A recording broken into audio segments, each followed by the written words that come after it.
वो कहते हैं कि जब एक राजा गिरता है तो सिर्फ एक ताज नहीं टूटता, टूटती हैं उम्मीदें, वफाएं और वो हर रिश्ता जो उस ताज के नीचे दबा होता है। हेलो दोस्तों, वेलकम टू फिक्शन वर्स, जहां कहानियां सिर्फ सुनी नहीं जाती, महसूस की जाती है।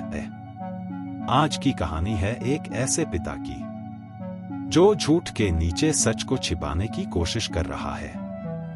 यह कहानी है एडवर्ड स्टार्क की, जो अब लॉर्ड नहीं, बस एक कैदी है। पर इस कैदी के भीतर अब भी एक तलवार है, उसकी जुबान। और आज वो जुबान किसी की जिंदगी भी बचा सकती है और किसी की साजिश भी उजागर कर सकती है। गर्मियां बीत चुकी थीं, लेकिन किंग्स लैंडिंग की जेल की कोठरी में गर्मी और उमस अब भी भरी थी। नेड स्टार्क वहीं बैठा था जहां पिछले कई दिनों से था, एक अंधेरी सीली दीवार के सहारे। उसके चेहरे पर दाढ़ी बढ़ चुकी थी और आंखों में थकान के पीछे छुपा एक दृढ़ संकल्प था। पिछली रात वेरीज के शब्द अब भी उसके ज़हन में गूंज रहे थे, एक झूठ जो एक भविष्य को जिंदा रख सकता है। पर नेड स्टार्क जानता था, कुछ झूठ ऐसे भी होते हैं जो आने वाले कल को और ज्यादा जहरीला बना सकते हैं। उसने दीवार की ओर देखा, जहां से कभी कोई खिड़की नहीं थी, लेकिन आज उस दीवार के पीछे जैसे कई कहानियां उसे पुकार रही थी। रॉबर्ट की मौत, सर्सी का रहस्य, और सबसे बड़ा सच कि जोफ्री रॉबर्ट का बेटा नहीं था। अगर मैंने सच कहा तो सांसा मारी जाएगी, आर्या कभी वापस नहीं आएगी, जॉन स्नो कभी नहीं जान पाएगा कि वो कौन है, और शायद मैं भी उस दिन सुबह नहीं देख पाऊंगा। लेकिन अगर वो चुप रहा तो झूठ जीतेगा। सर्सी हंसेगी और आयरन थ्रोन पर एक हरामी राज करेगा।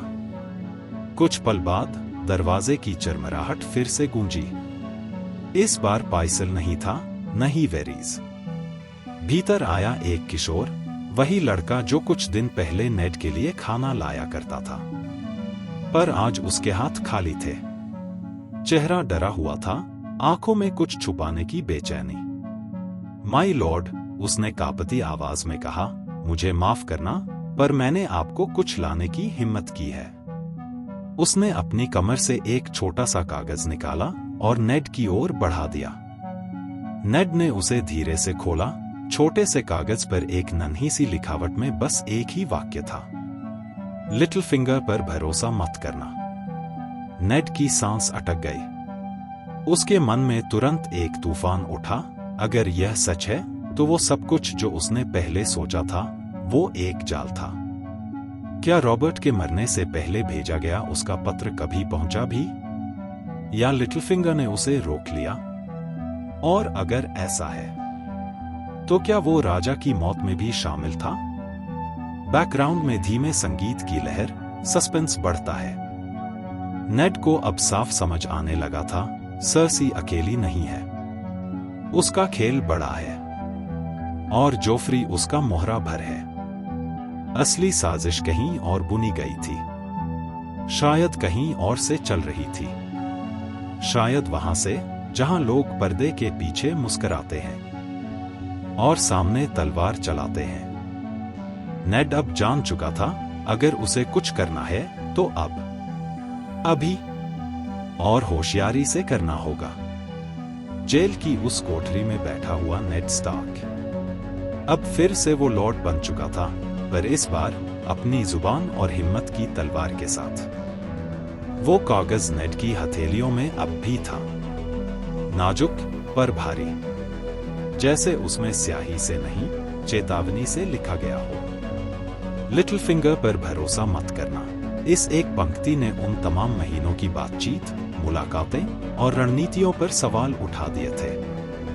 नेड की आंखें धीरे धीरे बंद हो गईं। वो पीछे चला गया, विंटरफेल के दिनों में, जहां वो एडवर्ड स्टार्क था, न कि किंग्स हैंड, जहां साजिशें नहीं होती थीं, जहां शब्दों में ईमानदारी होती थी और तलवार में सम्मान।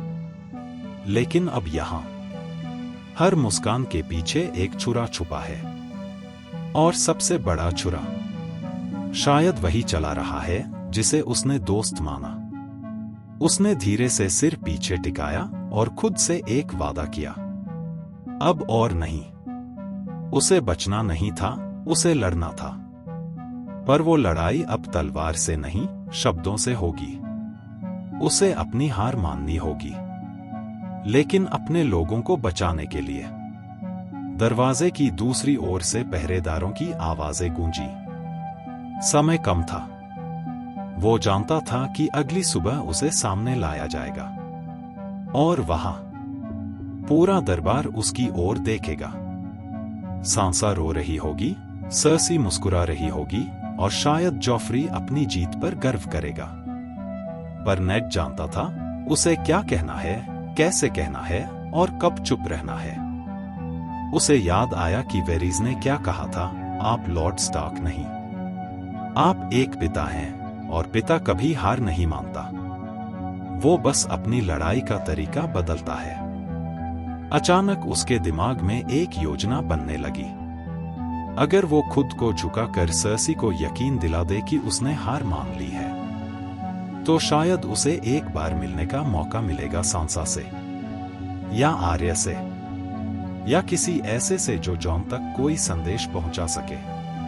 और सबसे बड़ी बात, शायद उसे मौका मिलेगा कि वो मेस्टर पाइसल या वेरीज से कोई और सच्चाई खींच सके, कुछ ऐसा जिससे वो अपनी आखिरी चाल खेलने लायक बन जाए। रात लंबी थी, लेकिन नेड ने एक बार भी आंखें नहीं बंद की। हर सांस के साथ उसने बीते हुए हर पल को याद किया। कैटलिन की हंसी, बेंजे की कहानियां, जॉन का मासूम चेहरा, और आर्य की वो जिद्दी आंखें। क्या मैं उन्हें फिर से देख पाऊंगा, उसने खुद से पूछा। लेकिन फिर अपने ही सवाल को दबा दिया। अब सवाल ये नहीं था कि वो किसे देखेगा, सवाल था कि वो उनके लिए क्या छोड़कर जाएगा। सुबह होते होते नेड तैयार था। लोहे के दरवाजे की कुंडी खड़की। वही पहरेदार आया जो हर सुबह आता था। पर आज नेड ने उसे एक पल देखा और कुछ महसूस किया। उसके पास एक अलग सी थैली थी। लॉर्ड स्टार्क, उसने कहा, हमें चलना है। नेड ने धीमे से सिर हिलाया। चलने से पहले उसने उस पर्चे को फिर से मोड़ा। लिटिल फिंगर पर भरोसा मत करना, और उसे अपनी आस्तीन में छुपा लिया। आगे बढ़ते हुए उसने तय कर लिया था कि वो कब, कहां और कैसे बोलना है। राजा के दरबार में जब वो पहुंचे तो धूप तेज थी। लोग खचाखच बैठे थे, जैसे किसी तमाशे के इंतजार में हों। सर्सी अपनी राजसी पोशाक में बैठी थी, और जॉफ्री अपने ताज को मानो खुद से बड़ा समझ रहा था। वेरीज वहां था, शांत और चुप। पाइसल मुस्कुरा रहा था, एक पुरानी घिसी हुई मुस्कान के साथ। नेड स्टार्क को जब सामने लाया गया तो हर किसी की निगाह उस पर थी। कुछ आंखों में सहानुभूति थी, कुछ में क्रोध, और कुछ में सिर्फ तमाशे की भूख। एडवर्ड स्टार्क, जॉफ्री ने ऊंची आवाज में कहा, आपने राजद्रोह किया। आपने मेरी मां, मेरे ताज और मेरे सिंहासन का अपमान किया। क्या आप अपने अपराध कबूल करते हैं? एक पल को नेड चुप रहा। वो देख रहा था सांसा की तरफ, उसके आंसू, उसके कांपते होंठ, और उसके पीछे सर्सी की मुस्कान। फिर उसने अपनी आवाज में वो थकान भरी जो एक टूटा हुआ पिता महसूस करता है, और जो किसी को भी सच्चा लगे। हाँ, मैंने गलत किया, उसने कहा। दरबार में फुसफुसाहटें गूंजने लगी। मैंने कहा कि जॉफ्री राजा नहीं है, पर मैं गलत था। नेड ने अपनी आंखें झुकाई। सर्सी की मुस्कान और फैल गई। जॉफ्री ताज की ओर देखने लगा, जैसे उसने युद्ध जीत लिया हो। तो आप मानते हैं कि आपने झूठ कहा था? सर्सी ने पूछा। नेड ने सिर हिलाया। हाँ, लेकिन उसी क्षण नेड की नजर वेरीज से मिली। वेरीज की आंखों में कुछ अलग था, जैसे उसने कोई संकेत दिया हो, एक चेतावनी। और नेड समझ गया, खेल अभी खत्म नहीं हुआ है। उसने अपनी आवाज में एक आखिरी दृढ़ता भरी। मैं एक झूठ के कारण यहां खड़ा हूं, लेकिन मैं अब भी अपने खून को बचाना चाहता हूं। अगर मेरे शब्द किसी की जिंदगी बचा सकते हैं, तो मैं वो कहूंगा जो आप सुनना चाहते हैं। सर्सी ने सिर झुकाया। वेरीज ने आंखें बंद की। पर तभी दरबार के पीछे से अचानक कोई चीख उठी, झूठ है ये। नेड स्टार्क झूठ नहीं बोलेगा। लोग चौंके। पहरेदार भागे और नेड ने देखा वो आर्य थी। उसके बाल बिखरे थे, चेहरा गुस्से से लाल और हाथ में एक छोटी सी तलवार, नीडल। नेड की आंखों में आंसू आ गए। आर्य को कैसे पता चला? उसे किसने वहां पहुंचाया? ये सब कैसे हुआ? पर इससे पहले कि कोई कुछ कर पाता, पहरेदारों ने आर्य को पकड़ लिया। सर्सी खड़ी हो गई, गुस्से से आग बबूला। इस बच्ची को हटाओ यहां से। लेकिन नेड ने कदम आगे बढ़ाया। नहीं, मेरी बेटी को मत छुओ। पहले तो सब चौंके। फिर सर्सी ने सख्ती से कहा, आपने झुकने का वादा किया था, लॉर्ड स्टार्क। भूलिए मत। नेड चुप रहा। फिर उसने आर्य की ओर देखा और फिर जॉफ्री की ओर और फिर कहा, मैं झुका था, पर अब शायद बहुत हो गया। दरबार में सन्नाटा था। सर्सी चीखी, आपका वचन क्या हुआ? नेड ने धीरे से जवाब दिया, एक पिता वचन तोड़ सकता है, पर बेटी नहीं खो सकता। उसकी आवाज कांपी नहीं। वो एकदम स्थिर थी, जैसे हर शब्द पत्थर पर खुदे हों। दरबार की दीवारों पर जैसे सन्नाटा ठहरा हुआ था। हर कोई उस एक क्षण में सांस रोक चुका था। सिवाय सर्सी के, उसके चेहरे पर अब वो मुस्कान नहीं थी जो उसे जीत की उम्मीद देती थी। उसकी आंखों में अब डर था, वो डर जो एक ऐसे सच से होता है जिसे दबाया नहीं जा सकता। जॉफ्री ने गुस्से में दांत भींचे, फिर तो इसका मतलब है कि तुम अब भी गद्दार हो। आर्य की आंखों में आंसू थे, पर उनमें डर नहीं था। नीडल अब भी उसके हाथ में कसकर थामी हुई थी, मानो वो दुनिया की सबसे बड़ी तलवार हो। पाइसल उठा, माय लॉर्ड्स एंड लेडीज, ये आदमी अब भी राज्य की शांति के लिए खतरा है। उसे अब और मौका नहीं दिया जा सकता। वेरीज चुपचाप सब देख रहा था, जैसे हर शब्द और हर चाल को अपने दिमाग में दर्ज कर रहा हो। लेकिन नेड ने किसी की ओर नहीं देखा। उसकी नजर सिर्फ आर्य पर थी। आर्य, उसने कहा, तुम्हारे भीतर तुम्हारी मां की आग है और मेरे जैसे जिद। अब सुनो, तुम किसी को मत बताना कि मैंने क्या कहा, क्या किया। बस इतना याद रखना कि तुम स्टार्क हो, और स्टार्क झुकते नहीं। आर्य ने धीरे से सिर हिलाया। पहरेदार अब उसे जबरन खींचकर बाहर ले जा रहे थे, लेकिन उसकी नजरें आखिरी पल तक नेड से जुड़ी रहीं। सर्सी ने एक इशारा किया और पहरेदार नेड को भी जबरदस्ती घसीटने लगे। इसे टावर ऑफ द हैंड में ले जाओ, उसने कहा, तब तक जब तक हम निर्णय ना ले ले कि इसे कैसे मारा जाए। जॉफ्री ने चिल्लाकर कहा, फांसी दो इसे अभी। सर्सी ने उसे आंखों से चुप कराया, पर नेड ने सब देख लिया। वो जान चुका था कि अब उसके पास ज्यादा समय नहीं है। टावर ऑफ द हैंड की सीढ़ियां चढ़ते हुए नेड ने पहली बार किंग्स लैंडिंग को एक अलग नजर से देखा। ये वही शहर था जहां वो अपने एक दोस्त की मौत का सच जानने आया था और अब खुद उसके हर राज में फंस चुका था। कक्ष में पहुंचते ही उसे अकेला छोड़ दिया गया, पर वो जानता था कि ये अकेलापन असली नहीं है। दीवारों के पीछे निगाहें हैं, उसकी हर हरकत देखी जा रही है। वो धीरे धीरे कमरे में टहलने लगा, हर कदम के साथ एक विचार, क्या ये उसका आखिरी दिन है? तभी पीछे दरवाजा खुला और वेरीज अंदर आया। लॉर्ड स्टार्क, आपने आज बहुत बड़ी बाजी खेली है। नेड ने थकी हुई आंखों से उसकी ओर देखा, और मैं शायद हार गया हूं। वेरीज ने धीरे से मुस्कुराया, शायद, पर शायद नहीं भी। आपने सर्सी को डरा दिया है। आपने जॉफ्री की कमजोरी सबके सामने रख दी, और आपने आर्य को उम्मीद दी है। उम्मीद, नेड बुदबुदाया, जब तलवार गर्दन पर हो तब उम्मीद बहुत कमजोर लगती है। वेरीज ने आगे बढ़कर एक कागज नेड को दिया। उस पर सिर्फ एक वाक्य लिखा था, वो सुन रहा है। दीवार के पीछे। नेड ने नजरें उठाईं और समझ गया, कोई और है, कोई जो शायद उसके लिए काम कर रहा है। शायद सीरियो फोरल, शायद बेलिश, या शायद कोई अजनबी जो स्टार्क नाम की लौ को बुझने नहीं देना चाहता। तभी एक और दरवाजा खुला। इस बार सर्सी खुद आई थी, अकेली।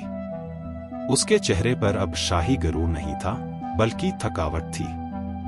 मैं तुम्हें समझाती रही नेड, झुक जाओ तो सब कुछ बचा सकते हो, पर तुम हमेशा मुश्किल रास्ता चुनते हो। नेड ने उसकी ओर देखा, क्योंकि तुम्हारा आसान रास्ता झूठ से बना है। सर्सी चुप रही। फिर उसने धीरे से कहा, तुम्हारा बेटा जॉन स्नो, उसे कोई पहचान नहीं पाएगा, पर अगर तुम चुप रहे तो हम उसे कोई नुकसान नहीं पहुंचाएंगे। नेड की मुट्ठी कस गई। अगर तुम जानती हो कि वो कौन है, तो उसे बचा लो, अपनी सत्ता के लिए नहीं, अपने ज़मीर के लिए। सर्सी ने कुछ नहीं कहा, बस मुड़ी और चली गई। नेड अब अकेला था, पर इस बार उस अकेलेपन में डर नहीं था, सिर्फ एक अजीब सी शांति थी। जैसे वो जान चुका था कि अब उसकी कहानी खत्म नहीं होगी, बस रूप बदल लेगी। वो जानता था कि वो शायद नहीं बचेगा, लेकिन अगर आर्या, सांसा, ब्रान, रिकॉन और जॉन स्नो बच गए तो विंटरफेल फिर उठेगा। शायद किसी और सर्दी में, शायद जब एक और लॉन्ग नाइट आए, शायद जब एक और स्टार्क कहे, द नॉर्थ रिमेंबर्स। अब सवाल ये है कि क्या नेड स्टार्क की ये विद्रोह भरी नरमी सर्सी की सत्ता को डगमगाने के लिए काफी है? क्या आर्य इस संघर्ष से बच निकलेगी और नीडल के साथ अपनी कहानी को आगे बढ़ाएगी? क्या वेरीज वाकई उसके पक्ष में है, या वो भी एक और चेहरा है उस गहरी साजिश का? और सबसे बड़ा सवाल, क्या है जॉन स्नो का सच? जॉन स्नो की असलियत क्या कभी सामने आएगी?